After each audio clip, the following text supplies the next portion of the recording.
Vous retrouver à travers cette nouvelle présentation du journal universitaire est un grand plaisir pour nous, mesdames et messieurs. Bienvenue.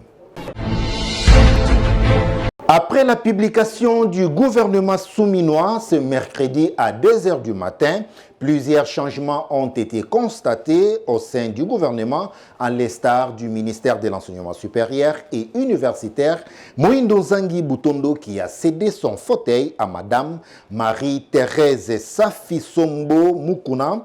Sur suivez ces portraits que vous propose la rédaction du journal universitaire.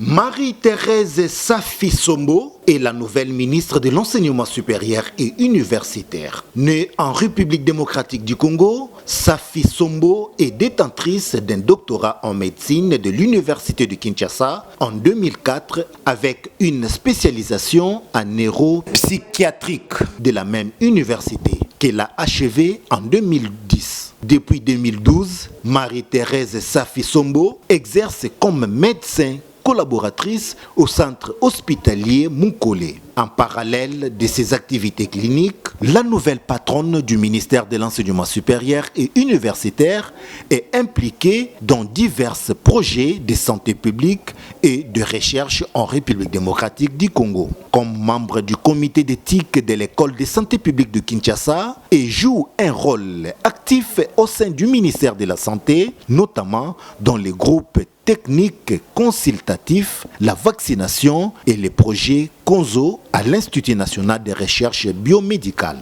La professeure Sombo enseigne aussi dans plusieurs facultés de médecine à travers le pays, à savoir l'université de Bunia, l'université de Kisangani, pour citer que c'est là. La nomination de Marie-Thérèse intervient à un moment crucial pour le système éducatif congolais qui nécessite des réformes profondes pour améliorer la qualité de l'enseignement supérieur et universitaire et répondre aux défis contemporains. Le gouvernement souminois et toute la communauté universitaire comptent sur les compétences et le dévouement de Madame la ministre Sombo pour qu'elle apporte des changements significatifs et durables dans le secteur de l'enseignement supérieur et universitaire en République démocratique du Congo. À présent, je vous laisse suivre ce message de félicitations à l'endroit de Madame Marie-Thérèse Safi-Sombo, nouvelle ministre de l'Enseignement supérieur et universitaire. Regardez. Un message de félicitations à son Excellence Madame la ministre de l'Enseignement supérieur et universitaire, professeure Marie-Thérèse Safi-Sombo. C'est avec joie que la communauté universitaire de l'Institut supérieur d'architecture et d'urbanisme a accueilli la nouvelle de votre nomination au poste de ministre de l'Enseignement supérieur et universitaire. Au nom de la communauté de l'USAU, du comité de gestion et à mon nom propre, nous vous souhaitons nos vives félicitations et un fructueux mandat à la tête de ces ministères pour accompagner la vision du chef de l'État, son Excellence Félix Antoine Tshisekedi Tshilombo. Qu'il plaise au Seigneur Dieu Tout-Puissant de vous accorder la sagesse, la santé de fer tout au long de votre mandat. Fait à Kinshasa, professeur René Mpourou, directeur général. À l'occasion des festivités de fin d'année, le professeur Jean-Marcel Mbikaï, directeur général de l'Institut supérieur des statistiques de Kinshasa, ISESKIN, et l'ensemble de son personnel présentent leurs vœux de bonheur, de longévité et de prospérité à son Excellence, M. Félix Antoine Tshisekedi Tshilombo, président de la République et chef de l'État. ISESKIN présente le même vœu au Premier ministre, chef du gouvernement, Jean-Michel Samalou Kondé, ainsi qu'au ministre de l'Enseignement supérieur et universitaire, Moïndo Zangi Butondo. Que cette nouvelle année qui débute soit pour vous et l'ensemble de notre pays une année de consolidation des acquis déjà amorcés durant votre premier quinquennat. Fait à Kinshasa le 27 décembre 2023, directeur général de ISES Kinshasa, Jean-Marcel Mbikaï. Ministère de l'Enseignement supérieur et universitaire, Institut supérieur pédagogique de la Gombe, Direction générale, à son Excellence Madame la professeure Thérèse Safi-Sombo Ayane, ministre de l'Enseignement supérieur et universitaire à Kinshasa Gombe. Objet, félicitations. Excellence Madame la ministre, c'est avec très grande joie que toute la communauté de l'ISP Gombe, les comités de gestion que je dirige et moi-même avons appris la nouvelle de votre nomination à la tête du ministère de l'Enseignement supérieur et universitaire. Cette nomination marquera d'une encre particulière l'histoire de l'enseignement supérieur et universitaire de notre pays. C'est pour la première fois qu'une femme est à la tête de ces ministères. Je tiens donc à vous présenter mes très vives et chaleureuses félicitations et à vous souhaiter un plein succès dans ce nouveau mandat. Votre présence à la tête du ministère de l'Enseignement supérieur et universitaire honore le réseau des femmes de l'enseignement supérieur et universitaire réfléchit et particulièrement l'association des femmes professeurs des universités CSK.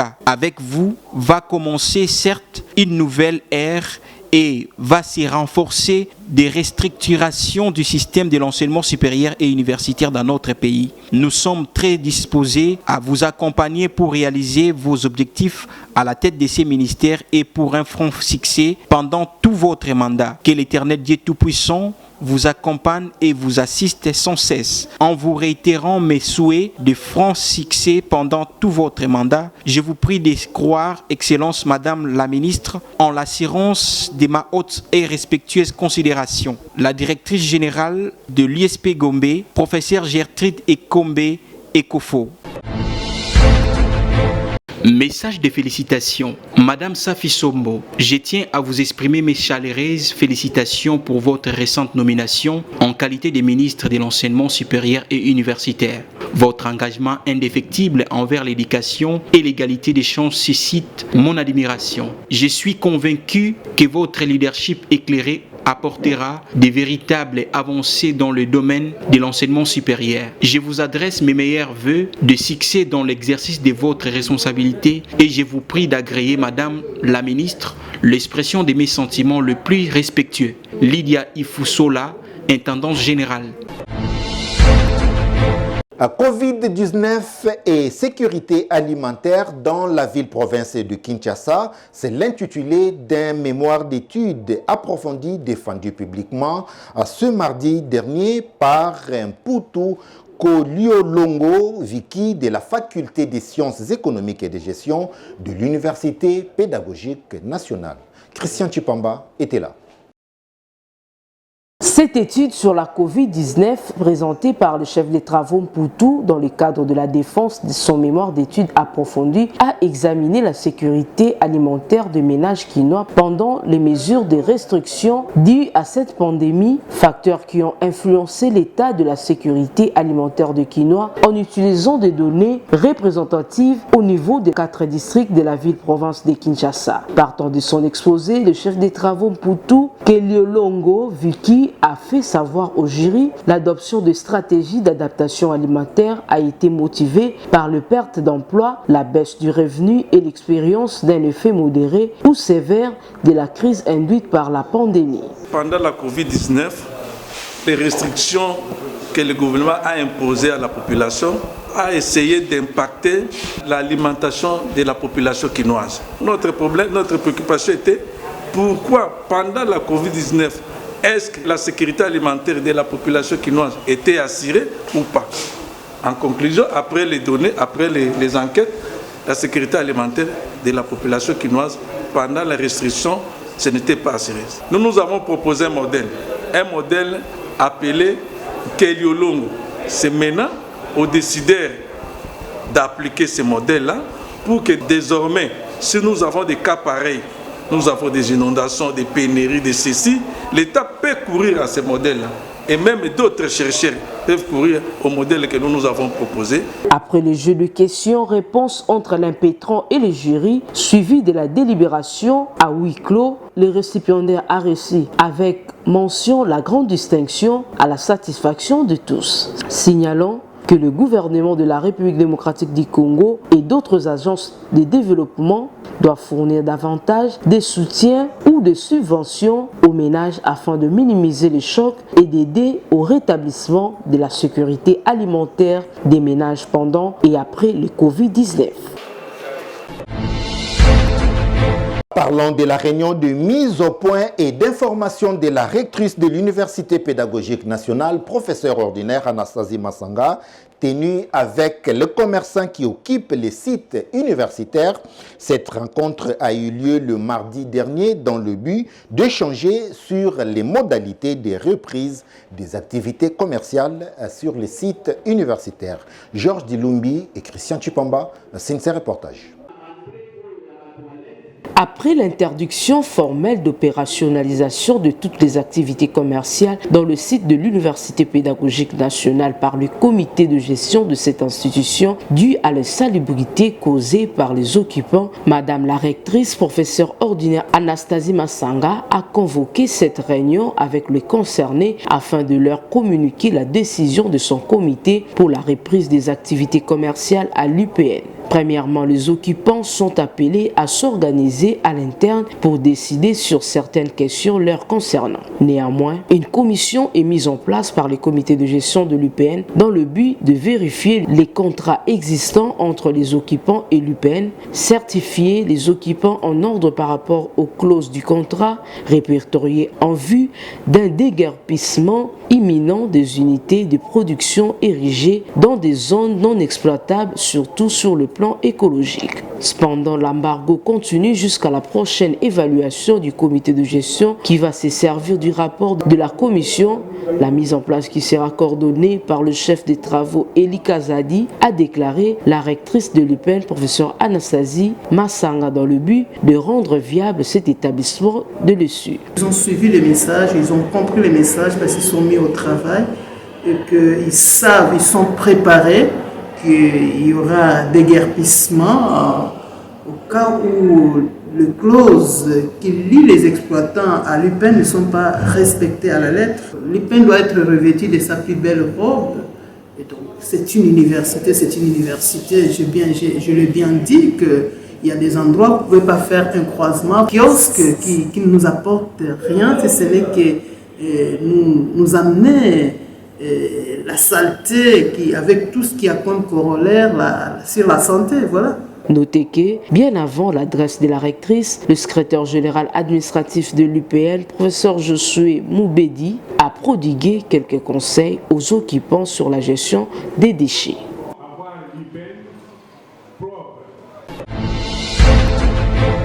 Et de l'autre côté, l'Université de Kindu et l'Institut supérieur des techniques médicales de Kindu n'ont pas resté indifférents pour féliciter Madame Marie-Thérèse Safi Sombo, la nouvelle ministre de l'Enseignement supérieur et universitaire. Suivez.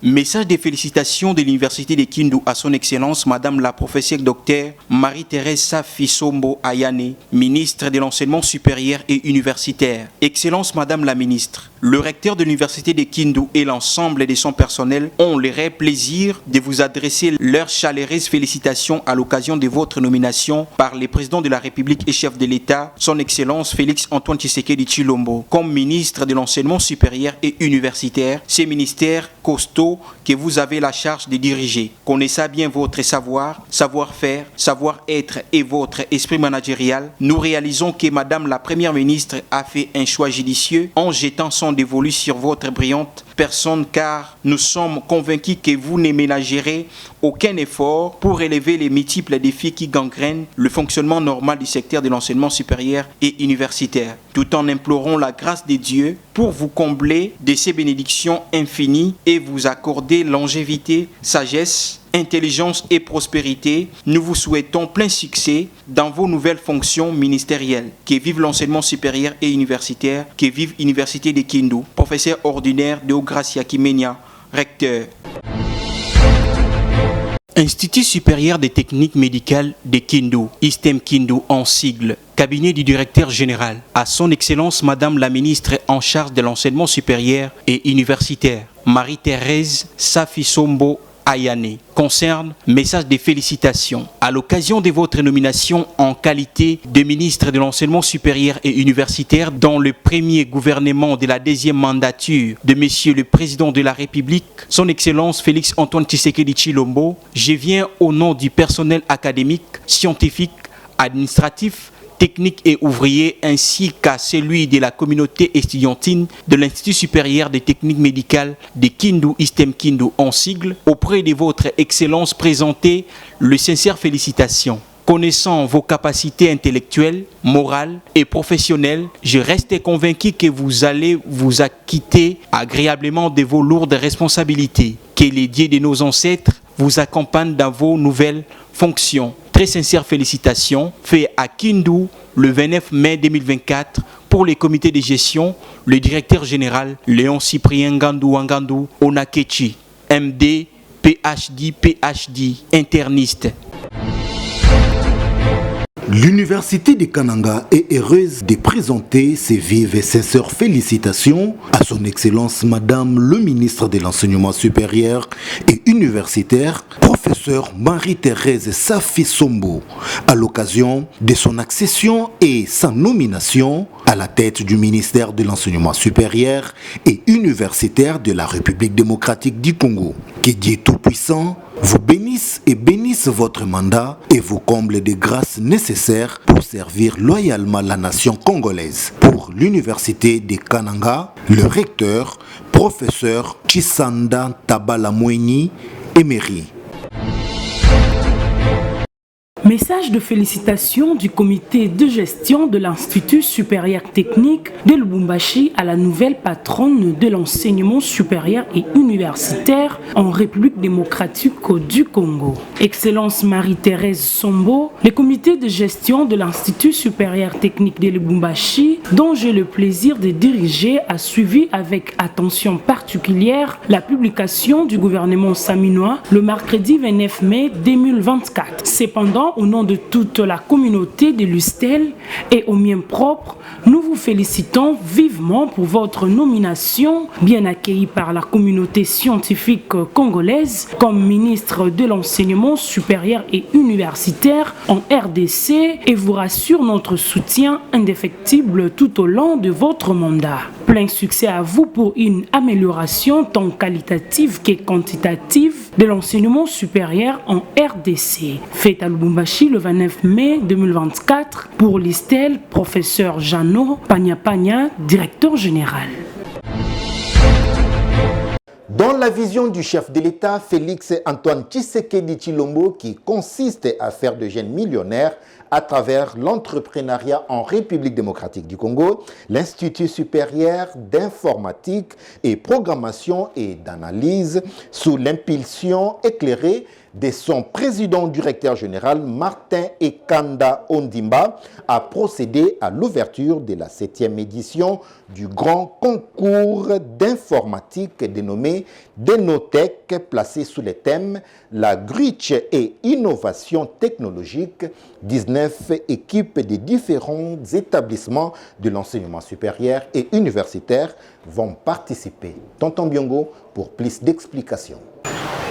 C'est conformément à la vision du chef de l'État Félix Antoine Tshisekedi Tshilombo sur l'entrepreneuriat en République démocratique du Congo que l'Institut supérieur d'informatique, programmation et d'analyse ISIPA, en sigle, sous le management éclairé de son PDG, Martin Ekanda Ondimba, a procédé à l'ouverture de la 7e édition du grand concours d'informatique dénommé Denotech sous le thème La Grutch et innovation technologique. Au total, 19 équipes composées des étudiants des différents établissements de l'ESU de la ville de Kinshasa qui vont présenter et démontrer leurs projets. Dans son mot d'ouverture de cette 7e édition du grand concours d'informatique dénommé Denotech, le PDG de l'ISIPA, M. Martin Ekanda Ondimba, a encouragé les participants en rassurant aux gagnants son accompagnement jusqu'à la création d'une entreprise.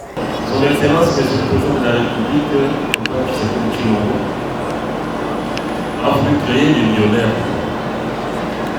Et pour ça, l'État congolais s'est doté d'une loi sur la sous-traitance. Cette loi. Et on a un décret qui a créé l'ASP, l'autorité de régulation de la sous-traitance, qui applique cette loi. Mais il faut former les futurs entrepreneurs. C'est là qu'il n'hésite pas à être. Donc nous le formons.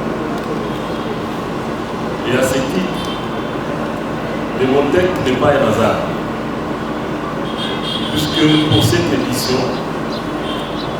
nous allons aller jusqu'à la création d'une entreprise pour ceux qui vont remporter cette édition. Donc l'équipe qui aura gagné cette édition, on va les accompagner à pouvoir créer l'entreprise qui va monétiser réellement l'idée ou le projet qu'ils vont présenter. S'en est suivi de la présentation de membres du jury et les 19 équipes en compétition par M. Efan Baki, DG de l'ISIPAR. Il faut noter que durant 3 jours, les compétiteurs seront soumis à l'exercice de la présentation et la démonstration de l'impact de leur projet. Après la phase éliminatoire débutée le lundi dernier, la grande finale est prévue ce 31 mai 2024. Pourquoi nous avons plutôt le quota? Culture de l'entrepreneuriat et agro-business chez les jeunes, c'est le thème de ce forum national dénommé Jeunes à venir, organisé par la structure socio-éducative FCM interuniversitaire. L'objectif était de sensibiliser les jeunes à entreprendre. Cette activité a eu lieu le week-end dernier à Limité, dans la salle des conférences de la Maison d'entrepreneuriat et innovation. Nisha Kalunga et Blaise Boucha, c'est un reportage. Promouvoir l'étudiant congolais et lui doter des outils nécessaires pour son développement est l'un des objectifs poursuivis dans ce forum national dénommé Jeunes à venir, organisé par la FCM interuniversitaire, une structure socio-éducative. Plusieurs panélistes ont partagé leur expérience sur l'entrepreneuriat tout en développant la culture de l'entrepreneuriat et l'agro-business des jeunes. J'ai tenu tout simplement aussi à motiver beaucoup de jeunes qui étaient dans la salle à entreprendre dans ces secteurs agricoles qui est très primordial parce que vous savez aujourd'hui, lorsque nous négligeons ce qui nous est primaire, il sera difficile qu'on s'intéresse à ce qui est secondaire. Donc avant de commencer à la transformation, il y a quand même des étapes à suivre dans la chaîne des valeurs agricoles. Alors j'étais là pour implémenter une bonne vision et encourager les jeunes à passer par la production, la transformation ainsi que la commercialisation des produits alimentaires. Aujourd'hui, j'encourage beaucoup les jeunes à se lancer dans l'entrepreneuriat, non seulement parce que c'est la réponse demain à l'économie du pays, mais aussi ça nous permet de matérialiser le potentiel que nous sommes. La jeunesse, c'est un gros potentiel en RDC. Alors, il faut se lancer dans l'entrepreneuriat quand on a les moyens, quand on en a la vision et l'ambition, et surtout que désormais, il y a beaucoup d'entreprises, des institutions nationales qui aident à l'entrepreneuriat comme la NADEC et le FOGEC. Il faut se lancer avec les moyens de bord et grandir petit à petit. Pour Austin Emeka, un entrepreneur doit s'informer et bien exploiter cette information, apprendre à s'adapter à plusieurs situations, à vouloir risquer tout en quittant sa zone de confort. Pour clore ces interventions, Eugène Kandolo et Sylvie Komoti ont tour à tour encouragé et invité l'assistance à la recherche à travers la lecture pour bien innover.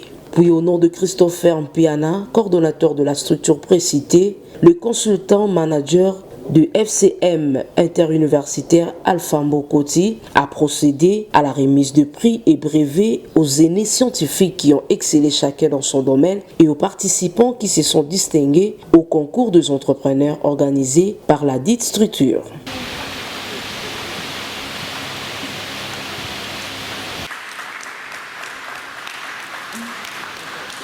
Ici, de noter que ce forum qui a réuni plusieurs structures telles que la FOGEC, la NADEC et le FOPAC s'est clôturé dans un climat serein. Les clubs de gynécologie obstétrique et autres initiatives en collaboration avec la Fondation Fistula ont organisé une conférence débat autour du thème « La prise en charge de l'infection gynécologique et la prise en charge des fistules et présentation des FISPRO ». Objectif, sensibiliser la population et le futur prestataire en santé humaine. Cette conférence s'est tenue le week-end dernier dans l'auditorium des HJ Hospital. Tonton Biongo. Plusieurs médecins, sages-femmes et infirmiers et d'autres professionnels de la santé ont rehaussé de leur présence à cette messe scientifique post-universitaire organisée par le Club de gynécologie obstétrique et autres initiatives, en collaboration avec Fistula Fondation. La prise en charge de l'infection gynécologique, c'est le sous-thème développé par Dr Joseph Bangambe, en soulignant que les infections gynécologiques sont très fréquentes chez la femme à travers le monde, mais surtout en Afrique. Elles sont aussi à la base de beaucoup de conséquences, notamment plusieurs décès et la stérilité. Ensuite, le docteur Lucien Wassinga s'est apaisanté sur la prise en charge des fistules et présentation des FISPRO. Il a martelé sur la sensibilisation et la formation du personnel soignant. La prévention, c'est qu'il faut d'abord l'hygiène de la femme, l'hygiène corporelle, l'hygiène vestimentaire. Et lorsque la femme a une infection, elle doit se faire consulter tôt et se faire traiter correctement. Par l'hygiène vestimentaire, les femmes, d'une façon générale, doivent éviter de porter les sous-vêtements qui les serrent et surtout éviter les sous-vêtements en nylon. Dr Ali Bangambe, président du CGOAI, répond quel a été l'objectif poursuivi à cette conférence. C'est justement question de sensibiliser la population, non seulement la population, mais des prestataires et des futurs prestataires. Parce que vous allez vous rendre compte qu'on a parlé d'un sujet très phare. Il s'agit bel et bien de l'infection gynécologique et de la prise en charge des fistules obstétricales, qui, nous sommes sans ignorer que ça demeure un sérieux problème pour la santé publique. Et l'incidence de cette dernière reste inconnue. C'est la raison pour laquelle le club des gynécologues obstétriques et autres initiatives a jugé important de réunir les prestataires et les futurs prestataires pour leur sensibiliser et de lutter contre cette pathologie qui du reste demeure encore dévastatrice. Il faut noter que cette conférence est clôturée par la présentation de membres du CGOAI, la remise de brevets aux participants et une photo des familles pour immortaliser la journée.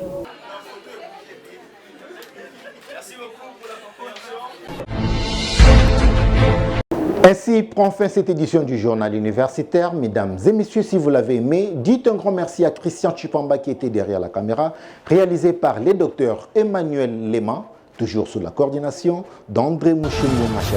Mesdames et messieurs, cette édition est terminée. Au revoir.